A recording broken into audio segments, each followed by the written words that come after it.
No one in the room could believe what they were seeing. Inside a private, high-security showroom sat a brand new Harley-Davidson Custom, built from the ground up. Jet black paint absorbed the light. Chrome details gleamed like blades. The engine alone was a masterpiece, handcrafted, rare, and powerful. The price tag over $200,000. Standing calmly beside the bike was Ozzy Osbourne. No stage lights, no screaming fans, no heavy metal chaos. Just Ozzy, quiet, composed, almost reflective. Across from him stood a man most people would never dare to be in the same room with. The leader of the Hells Angels, leather vest, cold eyes. A presence that made even security guards uneasy. The air felt heavy. People whispered under their breath, "Is this some kind of warning? Is Ozzy trying to buy protection? Did he get himself into something dangerous?" Some wondered if Ozzy was scared. Others thought this was a publicity stunt gone too far. But Ozzy didn't look nervous. He didn't look forced. In fact, he looked peaceful. Slowly, Ozzy reached into his pocket.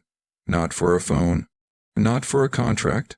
He pulled out the keys, and without saying a word, he placed them into the biker's hand.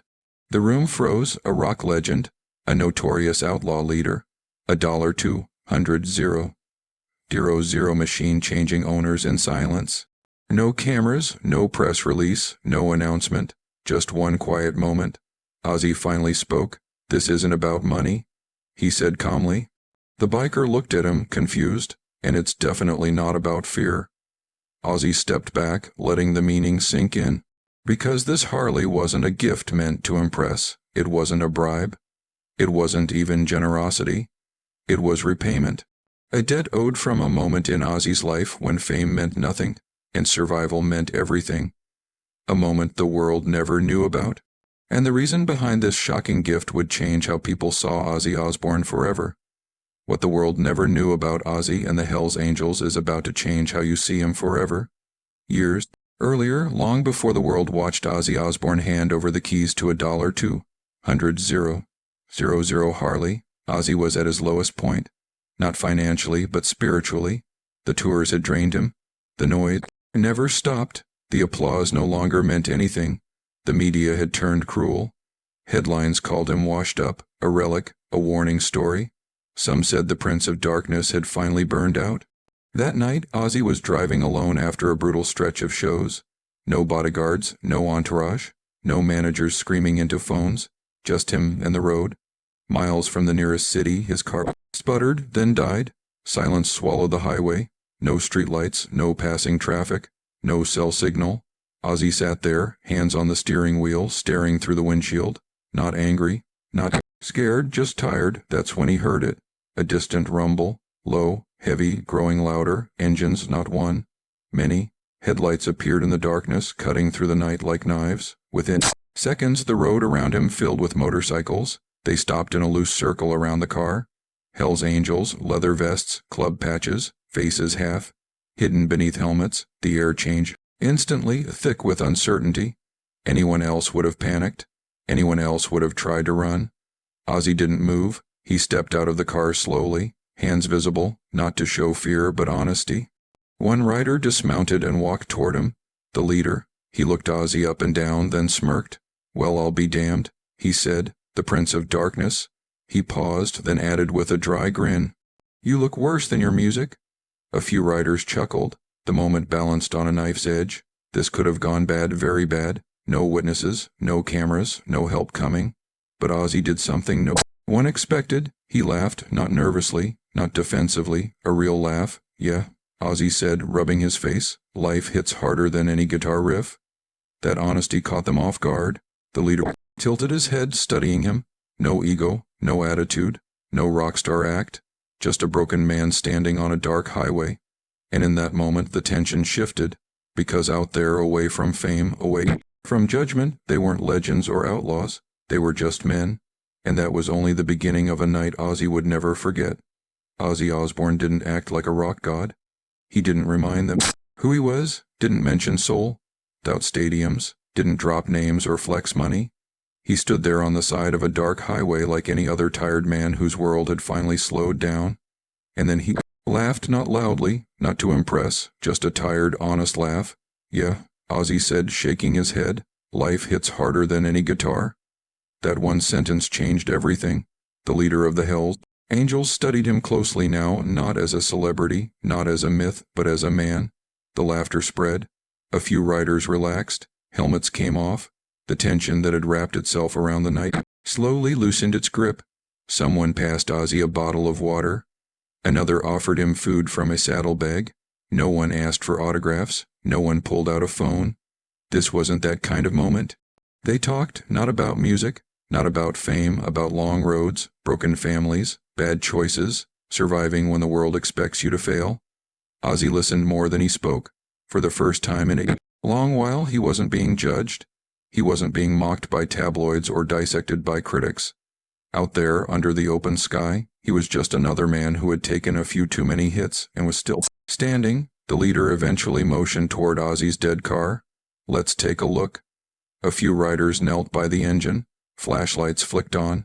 Hands moved with confidence, people who knew machines, who trusted metal more than promises. Within minutes they found the issue, loose wiring.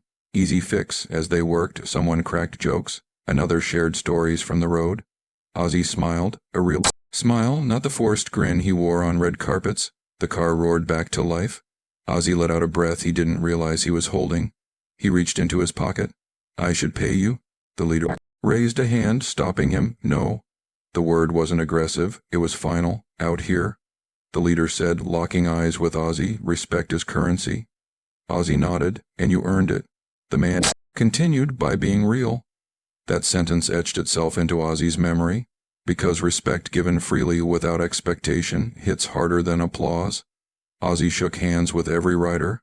Not rushed, not fake, one by one. When he climbed back into his car, the engines fired up again. But this time the sound wasn't threatening. It felt protective. Ozzy drove away slowly, glancing into the rearview mirror as the bikes disappeared into the darkness, alive, unharmed, changed. He didn't know then that this quiet moment, unseen by the world, would one day come full circle. But he knew one thing for certain. That night taught him a truth fame never could. Respect isn't bought. It's earned when no one's watching, and Ozzy Osbourne never forgot it. Time passed, not quietly. Loudly, Ozzy Osbourne rose again. Albums climbed charts, world tours sold out. Crowds screamed his name like nothing had ever been wrong. The world called him a legend. Money returned. Fame exploded. History rewrote itself in his favor. But Ozzy never forgot that night.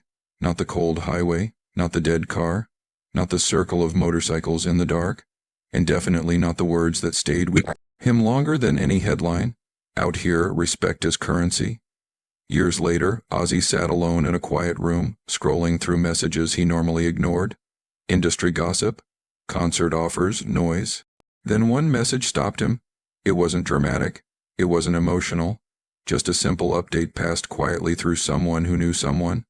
The leader of the Hells Angels, the same man who had helped him when no one else was around, was celebrating a major milestone in his life. But there was a twist, a fire. A brutal, unexpected fire had torn through a private garage. Among the losses was the leader's prized possession, his motorcycle, not just any bike, the one he'd ridden across states, the one patched with miles, memories, and meaning, the one that wasn't replaceable. Most people would have read the message and moved on. Ozzy didn't. He leaned back in his chair and stared at the ceiling. No cameras, no fans, no managers telling him what was smart, just memory. A broken-down car. Strangers offering food, a night where respect saved him without asking for anything in return. Ozzy knew exactly what he had to do. He didn't call a publicist, didn't ask lawyers. It was a good idea. Didn't think about headlines. He picked up the phone and called Harley-Davidson directly. When the line connected, Ozzy didn't explain the story. He didn't name names. He just said one thing: I want the best bike you've ever built. There was a pause on the other end. Then Ozzy added calmly, money is not a limit. Designers were brought in. Engineers listened carefully. Craftsmen worked without cutting corners. This wasn't about speed or looks. This bike had to mean something. Jet black paint like midnight on an empty highway. Chrome polish to mirror finish. Engine tuned not to scream but to command. Every detail mattered, because this wasn't a gift meant to impress the world. It was a message meant for one man. A message that said, "You helped me when I was nothing. Now let me repay you when I am something." Ozzy stayed silent throughout the process. No social posts, no teasers, no leaks, just patience, because some debts aren't paid quickly. They're paid correctly. And when the bike was finally finished, Ozzy knew the moment had come. The world would soon see a gift that made no sense to outsiders. But to Ozzy, it made perfect sense, because respect remembered is respect returned. The room went quiet the moment the cover came off. Under soft white lights stood the Harley-Davidson, not displayed like a product, not staged like a showpiece. It stood there like a monument. Jet black paint absorbed the light, flawless and deep. Custom skull engravings traced the metal with surgical precision, not flashy, not exaggerated, but deliberate. Black leather wrapped the seat, stitched by hand. The chrome gleamed like polished armor. The engine sat at the center, tuned not just to be loud, but to roar with authority. This wasn't a motorcycle. It was a statement. The Hells Angels leader didn't move. He stared at the bike in complete silence, arms crossed, eyes locked onto every detail. A man known for control, for intimidation, for never showing emotion, and yet his jaw tightened. Ozzy Osbourne stepped forward. No speech, no dramatic build-up, just a few slow steps until he stood beside the machine. "This isn't charity," Ozzy said calmly. The words cut through the room. "This is repayment." Everything stopped. No one shifted. No one whispered. The weight of the moment settled in. Ozzy rested his hand on the handlebars, his voice steady, not loud, not soft. "No cameras," he added. "No headlines." He looked directly at the biker.